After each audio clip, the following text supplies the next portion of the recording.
Welcome to Postcards to the Universe with Melisa Caprio. Do you believe in magic? What if you were told that all you had to do was get a little creative and work a magic spell to bring anything you can imagine into your life?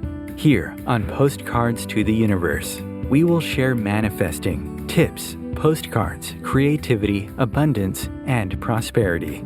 Here is your host, Melisa Caprio. Hey everyone, and welcome to Postcards to the Universe with Melisa, creating the life you crave. Today's Wednesday, my show day. I love doing my show. How is everyone doing? I hope you're doing well. For those who are in the path of the hurricane, I hope that you guys are faring well. I'm in South Florida, so I'm about 500 miles from where the hurricane made landfall. And those things are no joke. I've been through a few of them now, growing up here in Florida. So I hope everybody stays safe and is faring well. And maybe collectively, we could all say a little prayer to everyone who is experiencing that. It's not fun, I can tell you that. They are not fun. But the show still goes on down here, so we have a great show today, and we're going to lift our vibes, so that's really cool. I have Lightworker, who amplifies the energy of energy practitioners, DiGeronimo, and she's going to join me in just a few minutes, and she's done a lot of stuff, so when you guys meet her, she gets to tell us all the stuff that she does, which is really cool. To all my regulars who listen to me each week and keep coming back, thank you so much. I really appreciate it. It means a lot that you keep tuning into my show and that you're enjoying it. For those of you who are tuning in for the first time, I want to say welcome. Thank you so much for joining me, and I hope that you keep returning. Just so you know, if you are listening live today, we do always replay the show, so you can always find the replay in the archives, and also I put the show up on my podcast on postcardstotheuniverse.com. So there's always a way to find and listen to shows. Okay, so a little about me. I am an author. I'm a photographer. I have fine art background. That's really where my love is, photography. And I created a book, and it's called Postcards to the Universe, Harness the Universe's Power and Manifest Your Dreams.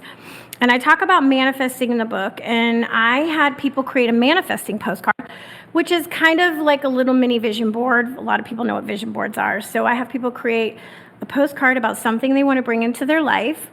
Then they send me the postcard, and I photograph it, and when their manifestation becomes their reality, we share their stories, and that's basically what the book is about in a nutshell. So there's 30 stories and manifesting postcards in the book, along with exercises on how to manifest in love and money and health, career, so much. And I have all these writing exercises and all these tips and fun little manifesting games that you can play in the book. So if you're interested, check it out. You can find it at Barnes & Noble, Amazon.com.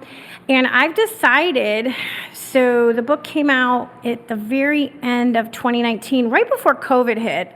So it's been a few years now, but what I decided to do is I'm going to start doing live readings from my book. So you're going to see that on all my social medias, and I've actually already pre-recorded a few. So I think I'm going to release the first one. No, I'm going to say it because that's going to make me do it, because I'm holding myself accountable. I'm going to release at least the first one tomorrow. So if you go on any of my social media, Instagram, I'm on TikTok now, you're going to find me start reading from the book. So I hope to see you over there. And each week I ask people to send me a manifesting postcard.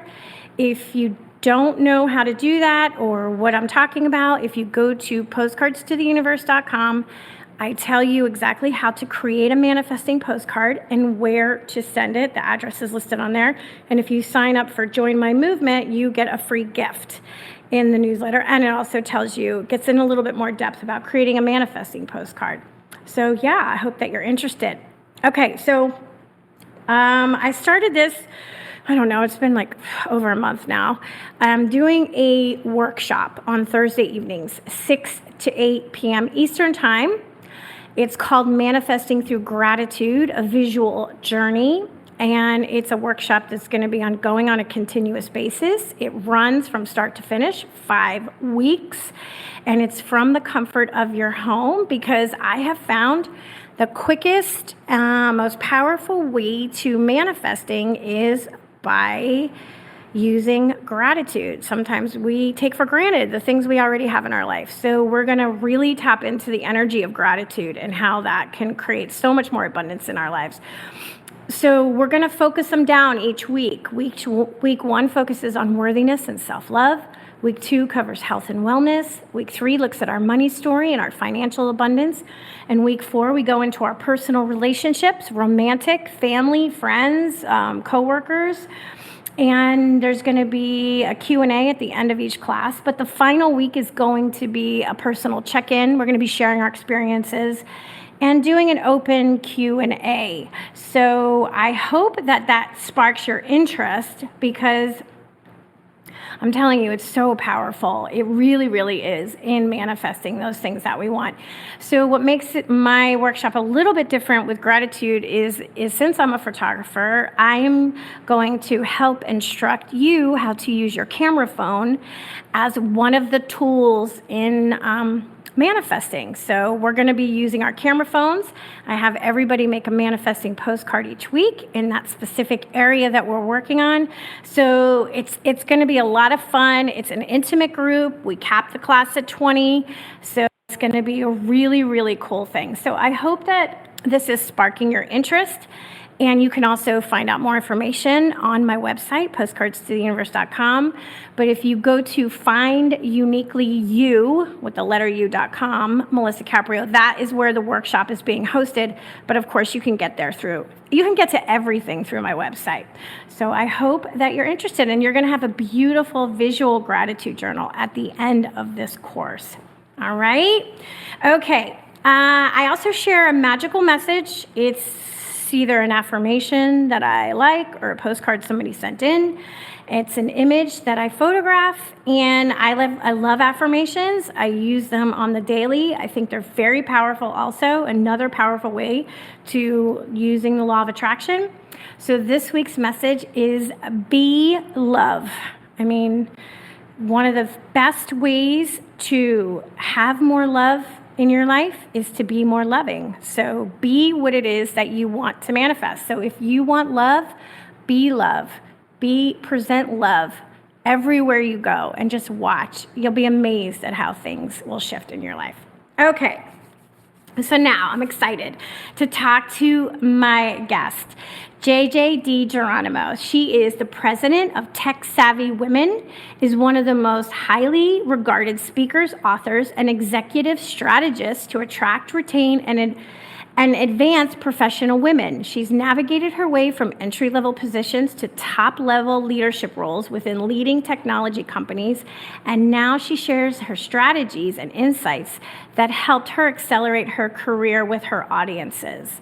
As a featured columnist for Smart Business Magazine and Thrive Global, JJ has been quoted in numerous publications, including Forbes, The Wall Street Journal, Fox Business, The Glass Hammer, and Working Women magazine. She shares her insights and discoveries with many corporations and women's organizations across the nation, tapping into her experience to forge a meaningful connection with every audience. So if you're asking yourself, what is this all for? Or now what? Or is there more? Then you're ready to embark on your next step of self-discovery. DiGeronimo knows these feelings all too well, and in her book, Seeking 74 Key Findings to Raise Your Energy, Sidestep Your Self-Doubts, and Align with Your Life's Work, JJ unpacks the strategies that helped her infuse more purpose and meaning into her work and life. With short chapters, relevant stories, and specific questions, these pages create a space where you too can elevate your choices, dig through your stories, embrace your gifts, and elevate your energy. For more, you can go to her website, which I'm going to spell out for you since we're on radio, so you can check her out while you're listening. If you go to jjdigeronimo.com, you can find out more about JJ. Welcome, JJ. Thanks so much for being here with me today. Oh, my goodness. Thank you for the invitation. I'm excited. You do a lot. You really, really do. I love what you're doing, especially helping women. So I'm going to turn it over to you, and you can let us know how you kind of got into this work and what inspired you to want to do this to help out other women, especially. I mean, I know you help everybody, but I know your focus is with women. So what made you decide to get into this kind of work? Well, like many of us, when you go through things yourself, you want to find your tribe. You want to get the best practices. So everything that I do is really out of my own desire to continue to enhance my journey and to really, really create a life I love. It's so important. It's so important to be finding something to do where you feel some joy in your life. Now, it doesn't always have to be a career. We know that, but you still want to tap into that. I call it the creative energy, where you get to do something that you enjoy that you can share with other people. So what's your work about? Yeah, I think that's a great point. And, the book Seeking was actually supposed to be named Off the Side of Her Desk, because many of us do things off the side of our desk that really fill us up. But often we don't know how to monetize it or really make it our main thing. And sometimes, it really is a training ground for what is ahead. So if I look back on my life, there were many milestones and key intersection points in my life that I think have brought me to the point I'm at right now. And I think for many of us, we realize that the journey, as many people say, as corny as it is, the journey has a lot to offer us. If we're always focused on the destination, sometimes we miss our biggest lessons or the most beautiful opportunities. Oh, my God. That's funny that you said that, because this happens quite a lot. So if you're in process of creating something, whatever it is, right? And you like talking about going through the journey, and then what happens is you get what it is that you've created, right? Then there's almost this, a lot of people have told me that this has happened to them. Then there's almost this, now what? I got it. Now what do I do? Like the going for it sort of feeds you, and now you've achieved it, and you're like, okay, so there's almost like a little bit of a letdown, like, okay, so now what do I do with myself, right? I achieved that big thing that I wanted. What would you say to that? Well, I think for many of us, we don't, I think we don't often know where our life is going to take us. And if we have situations that we like, oh, I should have done this or I should have done that, I think trust that the universe has your back and that you are perfectly orchestrated where you're supposed to be right now. And maybe shift your focus on what is the lesson I need to learn in this part of my life. Yeah. Do you ask yourself a lot of questions like that? Are you? Oh my gosh.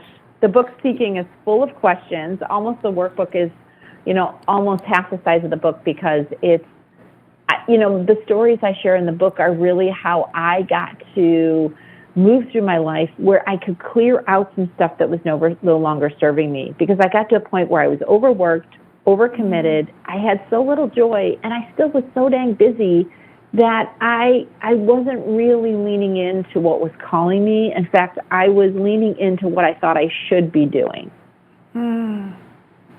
Yeah, I think a lot of us do that. I definitely believe a lot of us do. We have that, I should do this, running in the background. I know you talk a lot about being a successful businesswoman and working with other successful women, but you also call yourself, which I thought was really interesting, a light worker. So what do you mean when you say that you're a light worker? That's a great question. I've been on this journey for a long time, and this is my third book, and I've been really ushering people through. My first book is really about women with young children with demanding responsibilities or a demanding job, and how to maneuver that landscape without losing yourself. My second book is about how do you get promoted? How do you get invited to a board? How do you get to that executive suite? And through each of those books, I really had to dig deep into who I am, like what do I believe in? How did it manifest for me? And what are the lessons that I learned? And then in 2016, I was like, oh my gosh, I've hit all these milestones I thought I was going to get to, and I'm not feeling what I thought I would feel. I'm not really enjoying the life I created. Right. And then, of course, a lot of things started happening, right, within my family, my parents, my work. Like, things just started crumbling around me, and I was like, what is going on? It was like things were falling through my fingers. And I think it was kind of the universe's way of saying, yeah, we're going to rock your world right now because you need to shift lanes. And you're not going to do it on your own unless we rock your world.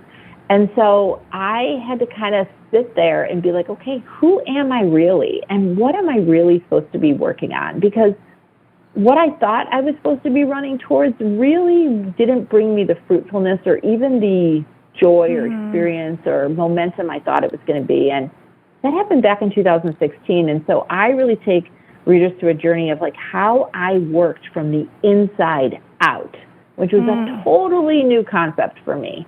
Yeah.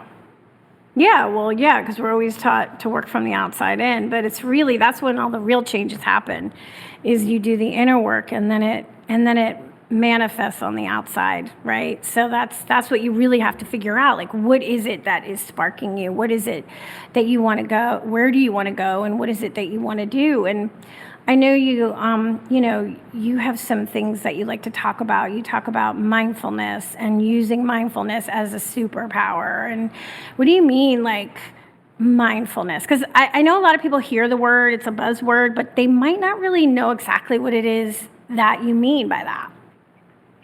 Yes, and I think it's important to talk a little bit about, like, I had to do a lot of things to work through the stories that were holding me back, the self-doubt that popped up all the time that really kind of drove a lot of my decisions, and just really how I moved through life. And I realized I was obviously, in my work profession, things were going well, but I really beat myself up a lot, and I kind of beat other people up a lot, whether I said it or not. And I even was so hard on myself that I really stifled myself in a lot of ways. And the energy work that I did, the self-discovery, the solo trips, the experience with different energy practitioners allowed me to move a lot of that heavier energy out of my body and create room for light and love. And one of the most instrumental things that I learned is mindfulness. And mindfulness was not something I was running towards, if I was totally honest. Like, mindfulness seemed to me like, oh, God, that's such a ridiculous thing to do, And it took me a too couple woo-woo, right? Like, oh, there goes those woo-woo people, right? Yes, absolutely. And I wanted to be productive. I wanted to, really kind of get things done all the time, and my mindfulness teacher was just not having it. She was like, JJ, you have to put the notebook away. I'm like, no, I might have a good thought, or I got to plan my grocery list, right. And it took me weeks to realize that I was basically living in the future or reflecting on the past. I was not in the present moment, and mindfulness really taught me how to be in that present moment. Oh my God, no, I think most of us are there. We're either like thinking about everything that we have to do or going over everything that we've already experienced, right? We're not present very often. So what does your mindfulness practice look like? Do you have a daily practice? Oh, God. I've learned a lot about myself in the last 8 years. I really had a lot of work to do because I was so leaning in the masculine energy. I was so driven, and it took me a long time to unwind that. I'm 50 now, so I've been working in that energy and that like productivity rat race for so long. And all of us have masculine and feminine energy, but when you're in high tech, which I was, or many demanding careers, you lean so far in the masculine that you completely detach yourself from your knowing, your connection, and your inner wisdom. Oh, God. Yeah, I mean, totally. But what, like, do you do a meditation? Do you do like a grounding, a breathing exercise? Because mindfulness can be very difficult for some people whose mind, goes in a million directions. So I like to give people who practice it, like, what it is that they do that helps them get into that present moment. I love that. So one of the easiest things I do, just to remind myself how easy it really is I either look out my window or I go outside and I find 20 things, recognize 20 things, and not just things I see, but things I hear, smell, feel, and I really put myself in the present moment outside, or even if I have to just look outside, right? I just really just put myself in the present moment. And it's amazing because when you are in the present moment and you're just recognizing everything that's happening around you, it's hard to be worried. It's hard to be fearful. It's hard to have anxiety because you're in the present moment. You're not thinking about what you already did or what you're leaning into next. And so that's the first thing that I do that's obviously super easy. Oh, yeah, that is really easy.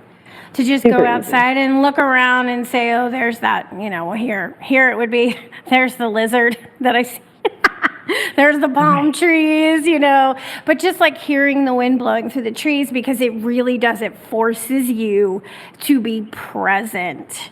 And that's actually a very good, and I never even thought about it before, but that is a very good and easy way to get right into the present moment, is to just get out of your office or your home, go outside for a few minutes and just experience what everything that you see, smell, hear around you. Yeah, that's a really good tip.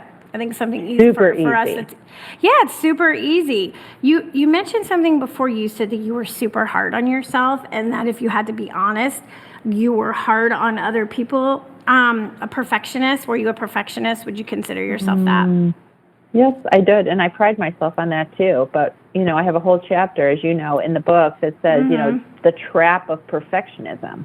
Because it is a trap. It is very much a trap, and the trap is pretty insightful when you start to learn, like, how much you lean on that to tell people who you are.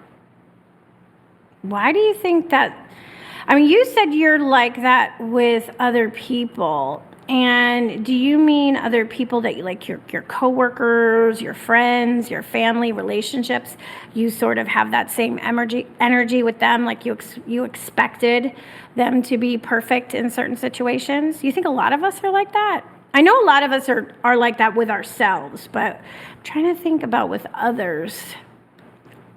Well, it's not necessarily that you force your perfectionism on others. When I talk about I was hard on others, the way I beat myself up inside, I often carried that over to others, and whether I said it out loud or not. So, like, if the coffee machine was empty, I'm like, who the heck would not make coffee when they took the last cup? Or, I can't believe you cut me off. Or, I can't believe the bank doors closed even with a minute to go. Like, I was actually a victim in my life in a lot of ways, and it really took me a lot of unwinding to realize that life was happening for me. Yeah, I have said that before. We always think life is happening to us, and haven't switched over to looking at things as life is happening for us. I could see that now, the way that you just said it, like, yeah, I have to admit that I've done that myself. I've done that myself. I don't really think about it I never really thought about it as much as being hard on others or other situations. I always looked at it as not having patience, but maybe that's just another way of saying the same thing. And so with the mindfulness, what I had to do is I really had to teach myself how to have gratitude. And gratitude is not about the great trip. Well, it could be about the great trip, the promotion, the extra bonus, but gratitude is about, the smallest things in your life too. And if you can find nothing to be have gratitude for, that is exactly where you need to start. So gratitude for your legs, gas in your car, money for lunch, or wherever you're starting from, because your your frequency, from what I've learned, or your energy, your level of energy, which I call frequency, which I can go into later, but your energy attracts similar energy. And so if you are swimming in the mud puddle, which I have been there, you are going to attract other people in the mud puddle. No, that's why I created the course, because I've learned that, and that's what I want to, the workshop. I mean, that's what I wanted to, that's why I want to do that with other people and help them tap into it, because it is just looking around our environment and what's already in our environment, the small things, the people in our environment, the experiences that we have on the daily basis that we take for granted. And once we tap into that, the shift is phenomenal. It's unbelievable how it shifts, and energy, frequency, exactly. So yeah, I'm glad that you mentioned that about gratitude, because, you're right. Yes, of course. Oh, I'm so grateful I just had that wonderful vacation. Yes, it is that too. But is it, I'm so grateful that when I open up my refrigerator, I can feed myself well. We take those things for granted, right? We do, because it's just in our everyday environment, and many people don't have a lot of the things that you have or I have. So it's time that we utilize that and really tap into it, because it does change your frequency. It totally shifts your vibration. And you bring more things on level of frequency or energy into your life. So that was my thought process, because I've been working with gratitude for years on what I wanted to create. Okay, so let's hold our thought right now, because we'll talk more about this and so much other stuff that you're doing. Let's take our break here. We'll come back in just a few minutes, and then we'll jump right back in. So guys, stay tuned and be back in just a few minutes.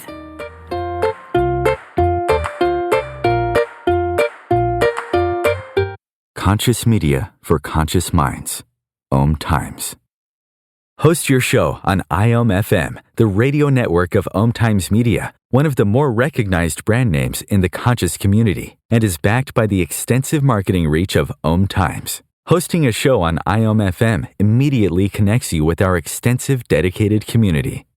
Everyone has a story. I have a story. You have a story. We all have a story.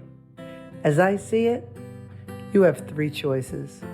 Allow your story to define you, use it to excuse you, or utilize it as a method to empower you. It's your life. You have the power. You choose. Rewrite your story on finduniquelyyou.com.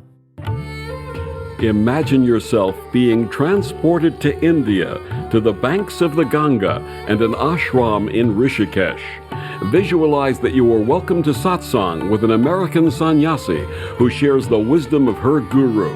Your visualization has manifested. Join Sattvi Bhagawati Saraswati for inspiration and transformation every Thursday at 11 a.m. Eastern on OMTimes Radio. Ascending Hearts is no ordinary dating site, but a spiritual dating site with a purpose, to link you with your soulmate. We engineer the serendipity so you can trust that you will attune with someone that has the same matching vibration as you. Ascending Hearts, the conscious dating site for the spiritually aware. Try Ascending Hearts for free. ascendinghearts.com.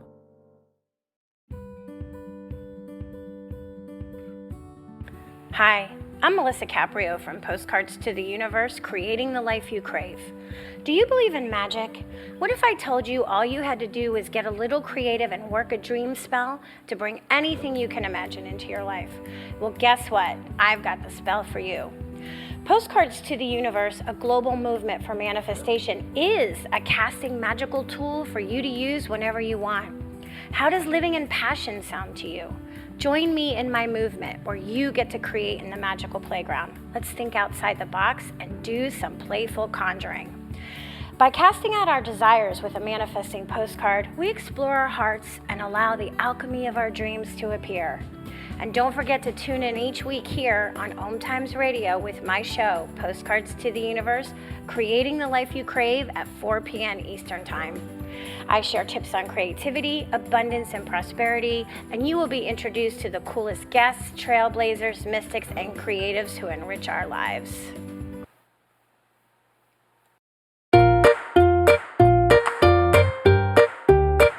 Hey, and welcome back if you're just joining me.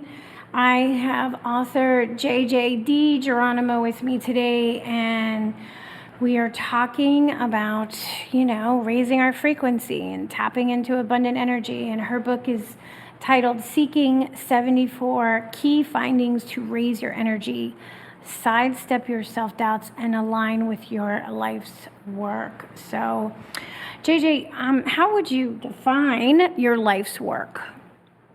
This is a great question. And, I've been doing a lot of work on this because I've had the opportunity to do a lot of different things. And I wouldn't say that any one thing is my life's work, but all the things that I've been touching, all the things that I've been create a thread for us to move through the different experiences that we create.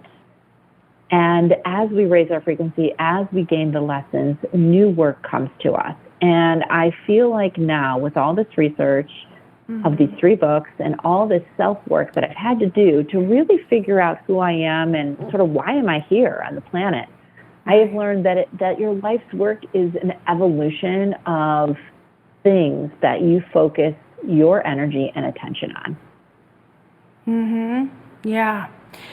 I think you have to do the work like we touched on earlier, because when you're listening to somebody, like people who are listening to our show right now, right, they want to hear from somebody who's gone through it and has done the work, to help guide them if they're stuck, right? You don't want to hear from somebody who no offense, but somebody who's all bright and shiny and everything's always been perfect and given to them and has done no work, trying to say that, oh, well, I can help you with this. And you're like, well, have you been through the mess? And they're like, no, I haven't, but I know what I'm talking about. No, you want to talk to somebody who's like, I have been in the trenches. I have done the work.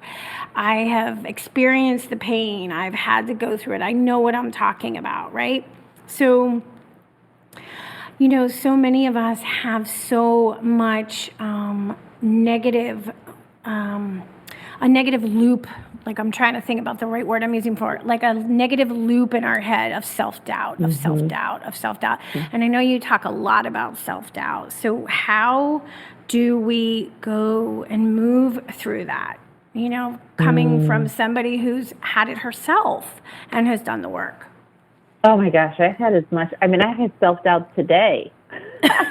Not even like last week or, 2 years ago. It was like today. And, I've been fortunate enough to spend a lot of time with women's groups. I've been in a lot of different rooms around the country and also globally online. And I will tell you, you can teach, share, provide step-by-step action steps that get you from point A to point B. But it doesn't matter if you are beating the crap out of yourself on a regular basis. And I talk about even like the experience with my mother and my experience with some friends that they talk a long time about what they're going to do, but they're still on the side of the pool.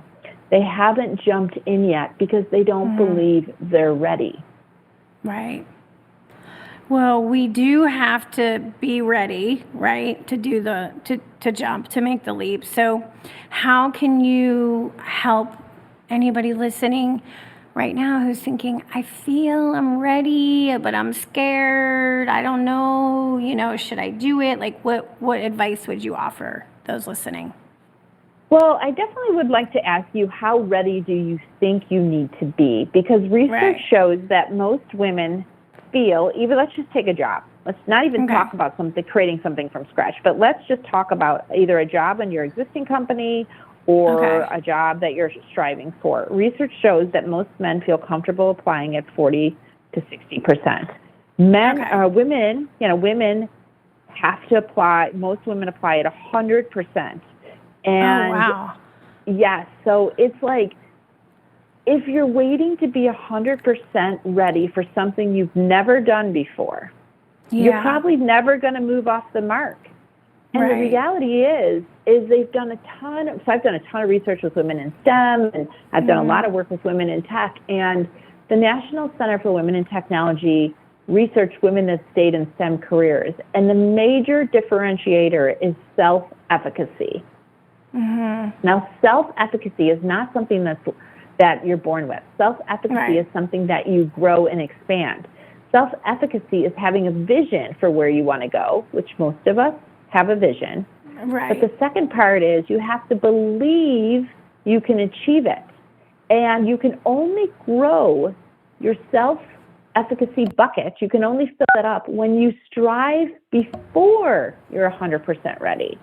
So if you're sitting waiting to be 100% ready, not only are you not leaping in the direction you desire, but you're missing the opportunity to fill up your self-efficacy bucket. And so after my own research of doing this, I've learned it's not because women are not capable. It's not because women haven't pulled it across the finish line before. It's because how women talk to themselves.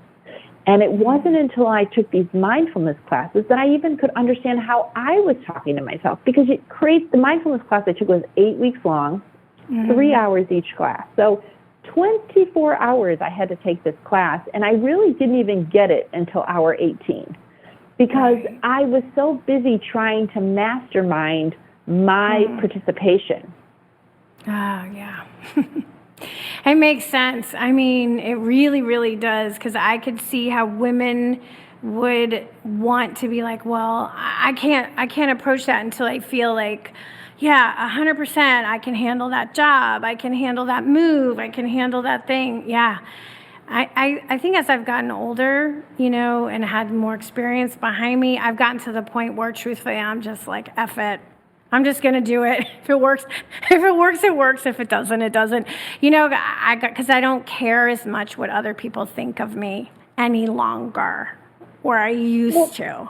Do you see? Like, that was also part of why, personally, I held back. Well, what is this so-and-so going to think? What are these people going to think? Now I'm like, what do I think? It doesn't matter what anybody else thinks. It doesn't matter. And I feel like for many of us, it might be other people for sure, but it's really ourselves, because I have a whole chapter on fears. And of course we have fears of snakes, fears of heights, fears of this, fears of that. But that's not the fears I'm talking about. I'm talking about the fear of looking stupid, the fear of being embarrassed, the fear of not knowing the answer. Like, those are fears that we struggle with every single day. And there's so many times in my life, and I talk about this, where I wanted to do something, but my voice in my head was so strong that I was so afraid of looking ridiculous that I chose not to lean in. Yeah. Oh, yeah. And I'm sure everyone listening can resonate with that. Now you said something, men are slightly different in their approach. Now, do men have that same voice that makes them feel, like, oh, I'm afraid to try this because I don't want to look ridiculous? Or is this a stronger component in women? Men also have it. So I did speak with Pauline, and that created the self-imposter syndrome. I did speak with her about it, and men and women have it equally, but women pay a lot more attention to it. We have a lot more self-doubt than men do, in the sense because we are kind of often taught as a young child to kind of stay behind the scenes. Right. And I think for many of us that it can be really daunting, depending on what our parents have said to us, depending on how our mom showed up in the relationship. It can be really daunting. And I think for many of us, there's a lot of things we have to work through. And many of those things I've included in the book, because I'm a 3 in human design, and my 3 is like, let me go out and try every single thing I could figure out, and then I'm going to bring back the best things that really work to help you too. Okay, yeah, that makes a lot of sense. But so for those who want to learn how to work around their self-doubt, what would you recommend? Well, I think first you really need to understand what is your primary stories in your head. What happens, and if you start to say, I'm going to check this out, or I'm going to start this, or I'm going to do that, what are the first things you say to yourself? Is it, no way, or is it, oh, yes, you can? Or is it maybe not now, or let me just see what I can do? And I think really monitoring your stories is such a critical piece, because you're going to have it. And I still have the stories. They come up all the time, and the self-doubt comes up all the time.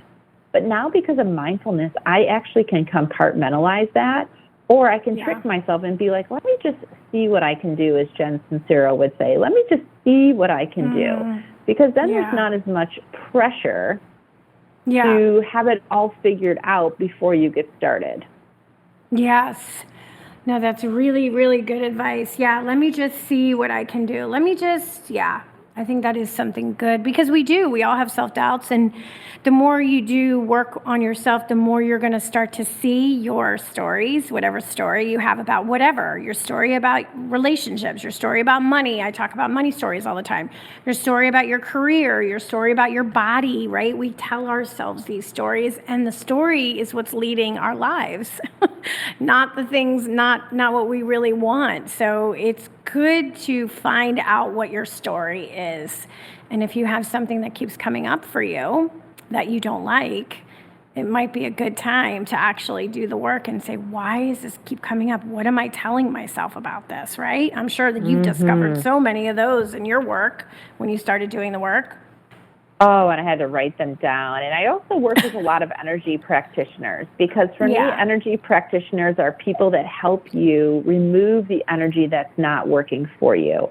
And through that removal, you find more opportunities to have gratitude, more opportunities to raise your energy and be really kind of participate in the evolution of your experience. And I think that's really where the light comes from. When you can take your frequency, if you think of frequency like a radio station, right? FM radio is frequency modulation. So if you can take your frequency from a 92.5 to a 97.3 or even a 98.4, that takes a lot of practice and self-discipline to get to that level. But there's a lot of beauty in that journey, and a lot of things you can let go of that are no longer serving you. Oh, yeah. Oh, my God. Definitely.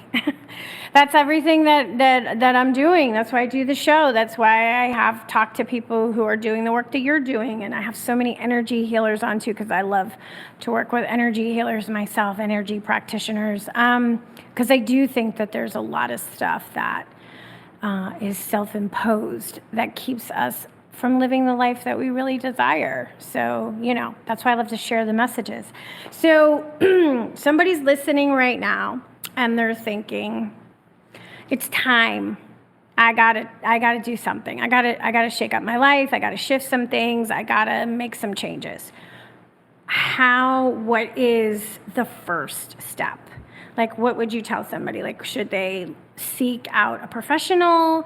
Should they start with, mindfulness practice, just breathing exercises? Like, what would be the first step in moving their life forward? I think for many of us, this is essentially, like, I wrote the book so that I could basically give people a toolkit to figure out where to start. So if the chapter's about mothers, your relationship with your mother really calls to you, then that's the chapters you should start on. In the book Seeking, if you have money issues where you can't get started because it costs too much money, or you don't have the money, or money just isn't available to get it going, then you should start on chapter 24.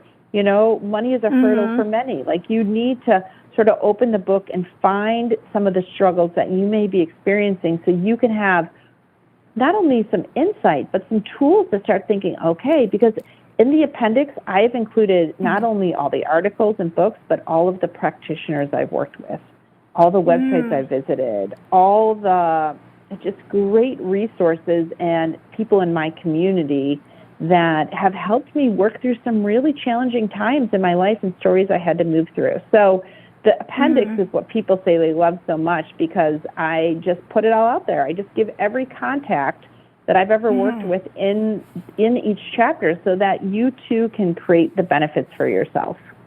Yeah, and you also include questions, which are always great because sometimes we don't know how to name what it is we're feeling or what we want unless it's written out in a question, and then it causes us to sit down and think and see what comes out when we answer the question. So you've geared your questions to help guide us in making some decisions about some of the things that we need to work on in our lives.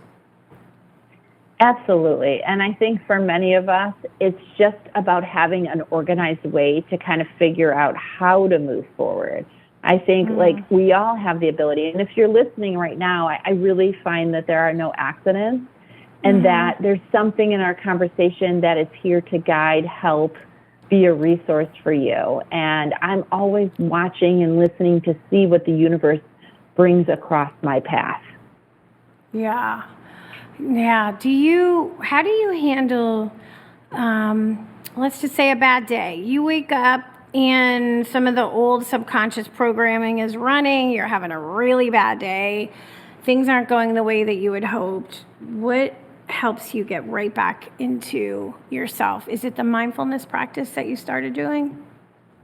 Well, definitely, like having gratitude, but sometimes it's just things are just not going. I mean, I have teenagers and I have a business and I do a lot of everything that everyone else does. And so I have triggers often. But I have teenagers. All you have to say is I have teenagers. Right. Right, yeah, okay. And no, those surly teenagers. Oh, God, okay. Exactly. So I find that for me, I use my phone as a tool. I follow people on YouTube that have inspiring content. I have audibles where I have books I listen to and books that I never take off that I could pop into any chapter. I have a dog. So going for a walk without my phone and finding 20 things is often like, okay, life is bigger than me. I will move through this. Life is happening for me. What is the lesson? Like, I have to talk myself through that because our relationships are often our biggest triggers. And so if you're getting triggered by relationships, starting to really think about why are they triggering me? Where is this in my body? How did this story start? Because often you'll see repetitive behavior from people when you were growing up to people that are now. So I talked to a woman the other day. She was so upset at work. And she was telling me about this person that was driving her bananas. And I was like, who else has driven you crazy like this in your life? And without a beat, she said, my brother. I said, is it possible that there was a lesson you had to learn with your brother that's not finished, and maybe it's coming forward in this coworker? Yeah. No, I'm glad you brought that up. That's a really good point. So what do you do if you have a person who you have to sort of have a relationship with in some shape or form, like your children, let's say, or your parents or your siblings, and they trigger you? How to work through that? And you don't want to give up the relationship because we're not talking about abuse or where something is so toxic that sometimes you have to walk away. I'm just talking about the triggers, but they really get under your skin and trigger you. How do you handle that? Well, I'm listening to The Vortex right now by Esther Hicks and Jerry Hicks. Okay. And I have listened to that many times in the past. It's been a while, but I love that book. What did they say? So Esther says that everything that is happening outside you is happening inside you. So if somebody is triggering you, there is something inside you that you have to work through. So again, what is the lesson? What is the lesson? And this is how I use energy workers. I say, I go to them and I share all my energy workers inside my community. Together we speak. And I just share them all because I want everybody to have easy ways to work through their crap that's no longer serving them. And I say, okay, this, Kathy is someone I work with. Okay, so Kathy, she's in Cincinnati, and I'll say, Kathy, this is my trigger. Or, there's a woman I work with out of Colorado, and I'm like, okay, why is this triggering? She does Byron Katie work. So I'm like, why is this triggering me? And I think finding people to help you work through your triggers is so powerful. Yeah. Yes, because truthfully, excuse me, I'm choking.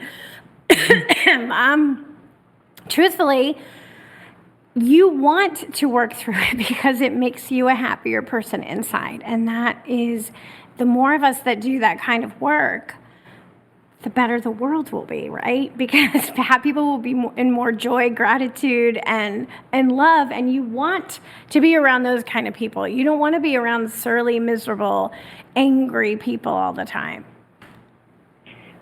Well, and the reality is we need more women at more tables. And so Yes. the why I do the work I'm doing is because I'm trying to share my best practices with other people. They are primarily women, to say, hey, this is how I started working from the inside out, and my outside changed because I did the work on the inside. And I want women to feel empowered enough to do that work wherever it makes sense to start, so that they can lean into what is calling them. If they're supposed to open a farm, or they're supposed to be on a board, or maybe they're supposed to head the PTO or run for a political office, or, maybe start a business. It doesn't matter to me what is calling you, but what I want you to do is I want you to have tools so that you feel strong enough and supported enough to lean into what is calling you. Oh, we definitely need more women at the table. That is for sure. Oh my God. So I'm happy to hear that you're doing this kind of work, and more women are coming to the table. It's happening. We're seeing it happen, not as fast as I would like, but it is happening. What about, Sue, with men? Are you finding more men are interested in doing some of this internal work? I find that this last week I had an event, a women's event for lawyers, accountants, and financial women that was organized by men for the women clients and women in their office. So I feel like men, are ready to engage in new ways. Not all men, and not all women either. And Right. I always tell women, if you're looking for a sponsor or somebody to kind of help you, look for people that support other people in their life. So whether that's a significant other, their kids, other coworkers, people that report to them, generally, people, you can see people that are supporting other people's journeys. And those are the people you want to work around. Yes, those are the people that you want to work around for sure. And there's so much support out there for all of us. We just have to seek it out and look for it. So I wanted you to talk a little bit about this, because I have spoken about this in the past, and I have learned to do it, and it's very powerful. And the power of no. What is the power of no? Because I love it. I love the word no. Yes. So I have taught myself, and consequently taught many, many other people, how to sort of think about what you're saying yes to, because your time is one of your most valuable assets. And if you're giving it away so freely because you feel guilty, you think you should, you want to be liked, you're not going to have a lot of time to lean into the work you need to do inside, or the work that's calling you. And so I share this chart, the 6-column chart called The Power of No. I share questions, a book chapter from my second book, with anybody who wants it, that wants to have a more impactful life. And it really starts with where you align your time. God. Saying no has become so freeing. I can't even begin to tell people who are listening. It really is. And it's especially hard for people pleasers to say no, right? We know this. So it's a good practice to start saying no more to things that you're not interested in doing. It really is very powerful. We only have I can't even believe it. We only have a few minutes left. So is there something that you want to share that you think is important, something I didn't get to with you today, or didn't get a chance to ask you, that you feel that could be a benefit? Well, I would say that, where you are right now is no accident. Whatever you're going through is perfectly orchestrated for you. And if you happen to be listening to our conversation, it's really the universe's way to give you a life jacket, to say, hey, we can help you get out of this. You need to do some inside work. You need to understand who you are, what you talk about, where you spend your time, and what you're focusing on.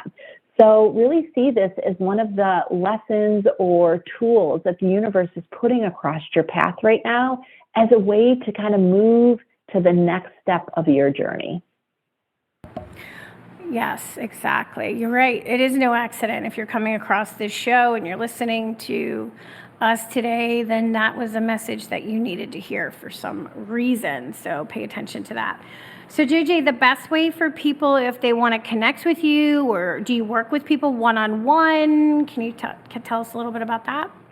Yes, so I actually do a lot of live work right inside my community. Together We Speak online. And then I speak at a lot of women's conferences. So people usually find me there, but I'm getting ready to help women that have books on their heart and on their mind, or maybe they've even written it. I'm getting ready to sort of teach how do you publish an award-winning book. So I'm putting all the details together for that. Oh, that's exciting. Yeah, because as an author myself, you put a book out there and then what, right? Or maybe you just have an idea and you're like, I need help. Somebody help me put this book together. But what happens once the book is birthed and then you're like, okay, well, what am I going to do with it now? How do I get it in front of people? So that's going to be very beneficial. What is the best website or social media that you like people to connect with you on? Well, YouTube I'm on a lot. I'm starting to do a lot more interviews and videos on YouTube, so that's a great social platform. And then, of course, LinkedIn, being a businesswoman, and then Instagram.